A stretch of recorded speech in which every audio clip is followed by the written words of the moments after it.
The starting point for this book, and the starting point, I think, probably for any study of 18th century bishops, is this wonderful chapter, of course, in Norman Sykes's pioneering Church and State in England in the 18th century, where he talks about the office and work of a bishop, dates back to 1934, of course. Since then, bishops really haven't attracted an awful lot of attention, other than in individual episcopal biographies, and here is a selection. But of course, the problem with biographies is they tend to treat each bishop in isolation. So there's never a comparative element, there's never any proper synoptic consideration. Where there has been more recently synoptic work has been in these sorts of very important works. On the left, Jeremy Gregory and Jeff Chamberlain's The National Church in Local Perspective, and on the right, Restoration, Reformation and Reform. But of course, although these are national or large-scale comparative pieces of work, they tend to treat the church as a whole rather than focusing in on bishops. So we're back to the question of how do we assess the role and impact of bishops in the church and beyond. I also think we wanted to take into account a number of trends in historiography. One is the growth of new cathedral histories, because there's been a rash of these, and we certainly wanted to think about bishops in their relation to cathedrals. We also wanted to think about bishops beyond England, because of course there are Anglican bishops in Wales, Ireland, Episcopalians in Scotland, and the Episcopal churches had links all across Europe. So we wanted to consider that international dimension. And also we wanted to encourage contributors to use recently published primary sources and of course case studies in the Oxford DNB. And you wouldn't expect me not to say that a fourth factor was the optimist-pessimist debate, which I think if I had £1 for every time the optimist-pessimist debate has been called time on, I could probably retire to the Bahamas. But it seems to me that that is still a live debate and one that people ought to think about. Nigel and I were very keen not to impose any kind of editorial line. So as a result of that, the collection includes aspects of disagreement. There are individuals who probably wouldn't think of themselves as optimists or pessimists, or in some cases, occasionally they thought of themselves as both, maybe. So why did we think the Episcopate in the 18th century is important? Well, one reason is because, of course, they sat in the House of Lords. We chose this slice from Tillerman's portrait of Queen Anne in the House of Lords because you could get a sense of the bishops sitting together. Unfortunately, the other side of the fireplace, we miss out the two archbishops who are sitting on the other side. And in fact, actually, I think you can see it on the cover of the book, although it doesn't come out here. On the pillar at the very top is a portrait of Charles I. So there is a sense in which the bishops are referring back to Charles I. But these 26 seats in the House of Lords were clearly important in a House of Lords which was much smaller, probably less than 100 in the 18th century. We wanted to think about the bishops and their relationships with monarchy. We wanted to think about bishops in the provinces, particularly in areas where there were strong Catholic or Tory or Jacobite presences. We wanted to think about bishops as controversialists because clearly controversies such as the Sacheverell, the Bangorian, the subscription and other controversies were, well, bishops were integral to those, that they played an important part. We wanted to pay attention to the print output of bishops in the 18th century, which is perhaps one of the most significant contributions that the bishops made, and their moral and social leadership. They supervised clergy in the parishes, and that meant that their voices could be affected through the voice of the individual clergyman in the parish.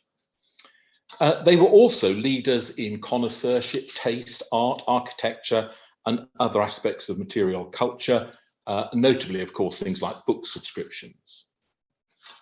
We also wanted to think about how the episcopate changed in the 18th century. Here are two bishops in the 17th century who were men who took to the field, literally took to the field. Both of these were men who fought in combat in the 17th century.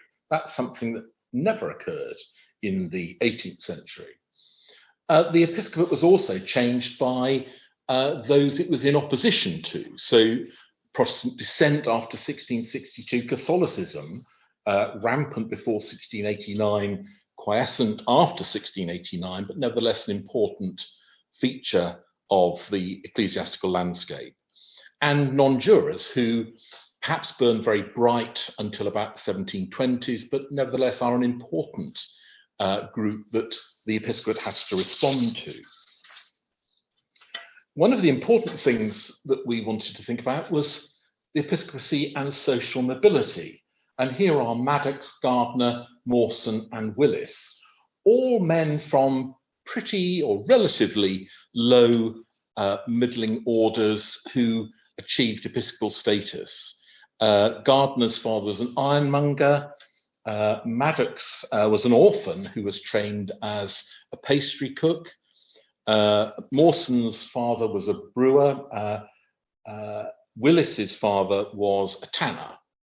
And these are represented. There are others. Elias Seidel's father was a glover. John Tillotson's father was a clothier. There are a number of these upper skilled, I forget what Martin's term was in the Oxford local preachers, but sort of skilled tradesmen, craftsmen class who entered the House of Lords. So if Britain was an open elite in the 18th century, these are very good examples of that convection up, using their talent into the spiritual peerage and the House of Lords. One of the things that we were also aware of is that when you write a book like this, or rather when you edit a book like this, it reveals gaps. And we need to be upfront about the gaps, don't we? And I think we've been fairly upfront about the gaps in the introduction. So, for example, one of the gaps is how did archbishops exercise their metropolitan authorities? Did they coordinate in the operation of their metropolitan authorities? In the 1670s, there are metropolitan or metropolitical interventions in dioceses. That hardly exists in the 18th century. So the nature of metropolitan authority is interesting and something that needs consideration. There's the relations between individual members of the bench. Clearly there are friendships, there are alliances, all sorts of alliances, marriage, intellectual, political, but a true mapping of that, it seems to me, has yet to be done. Nigel and I filled a gap by writing, actually it was really rather an enjoyable process of writing the chapter on women. We felt a bit embarrassed about writing the chapter on women, but the particular contributor, who was a woman, who dropped out, left us in the position where we had to fill a gap. So we rolled up our sleeves and wrote about women in the 18th century. And it's mainly wives. Wives, indeed. Indeed, I think almost exclusively wives, really, wasn't it? But wives. And that's another gap. The family. Yes, daughters, sisters. I mean, we touch on daughters and sisters, but certainly wives, servants, family, in the sense of chaplains. I think there is much more to be said about that. And I suspect both Nigel and I felt that chapter on what episcopal wives could have been 2 or 3 times the length, because we had some really very interesting things to say. And I think there's another field that justifies further expansion, which is disharmony in the church, disharmony between bishops. There is a story to tell about harmony between bishops, because bishops clearly thought of themselves as brethren, as having a sort of responsibility for each other. The numbers of bishops who looked after the offspring of their fellow bishops after they had died, looking after clergy, widows, clergy, dispossessed sons, was really quite remarkable. And that story can be very much about harmony, but there was clearly quite a lot of disharmony one has to think perhaps only of Benjamin Hoadley sitting in the House of Lords across from Francis Atterbury as he's being tried for treason. Benjamin Hoadley goes home and writes the Britannicus columns for the British Gazette or British Journal, I think, from his experiences watching Atterbury being tried in the House of Lords. And of course, Atterbury is his sworn enemy. So episcopal disharmony, I think, is a field that justifies further analysis. To return to the pessimist-optimist debate on the 18th century church, this collection, I think, does seek to establish a new position on the role and activity of bishops in the period. But it's not possible in a book like this to compare the 18th century episcopate with the 17th century and the 19th century. But I think we could cautiously ask ourselves, was the 16th or 17th or 19th century episcopate different from the 18th century? Was it markedly different in quality? And I think probably we've come to the conclusion that it was not. I think I'll leave it at that point for Nigel to talk about the contents. Thanks, Bill, for your warm-up act. So I'm just going to say a little bit now about the contents, the individual contents. Perhaps there may be an inside editorial story to tell about some of them. So we had some, saving our blushes, I think, we had some very strong contributors and contributions from people who are leaders or emerging leaders in their field. I think that they deserve, without that, we wouldn't have the book of the caliber that I think we've ended up having.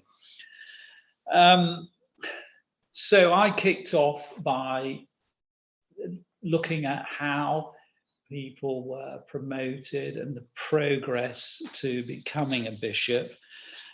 I made the point that suitability for the role was actually a serious consideration. Loyalty to the crown was inevitably one at all times. And those who secured the mitre were, without question, men of strong professional ambition.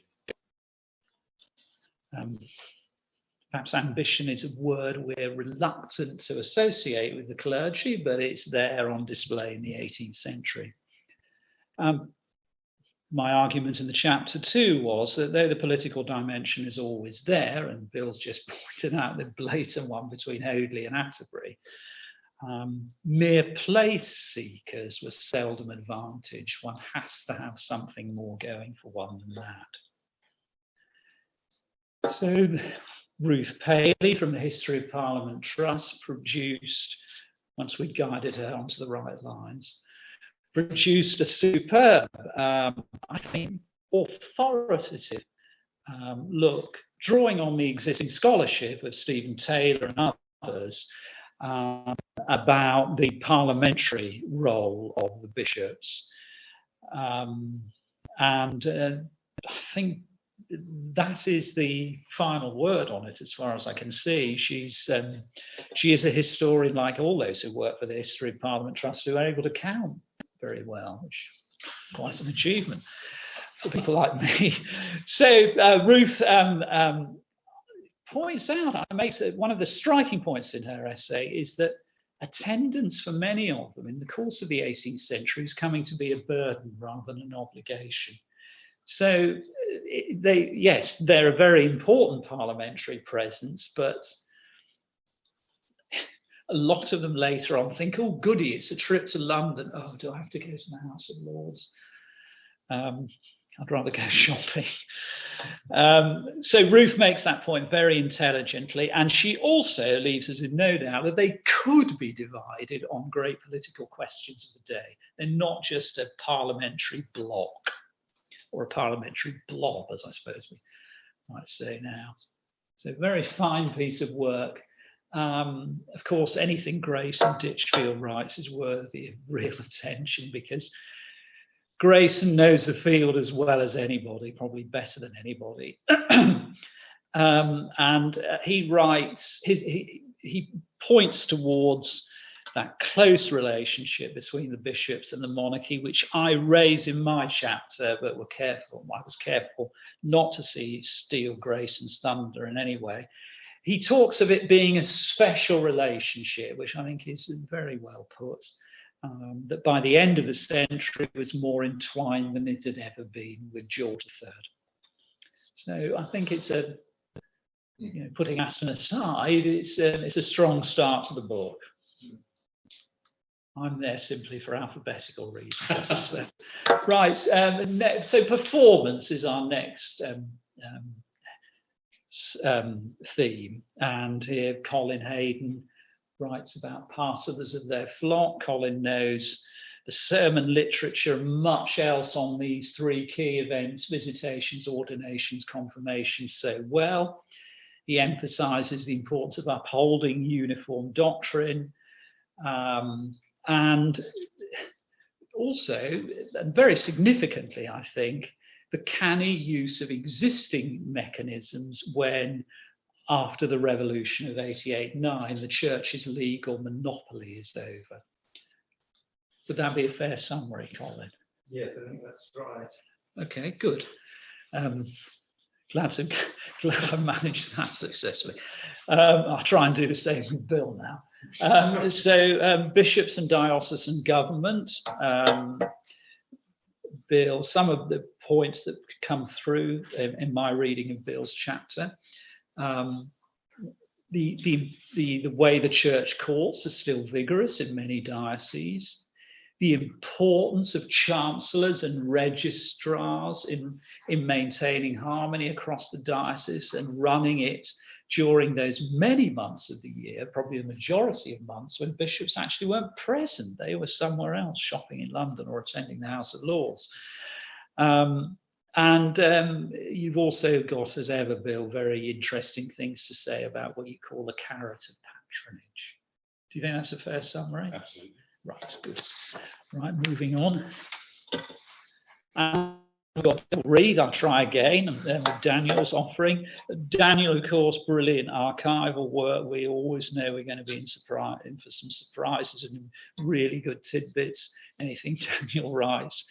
So in what he says about patronage, he emphasizes the relatively limited local patronage that bishops have available to them.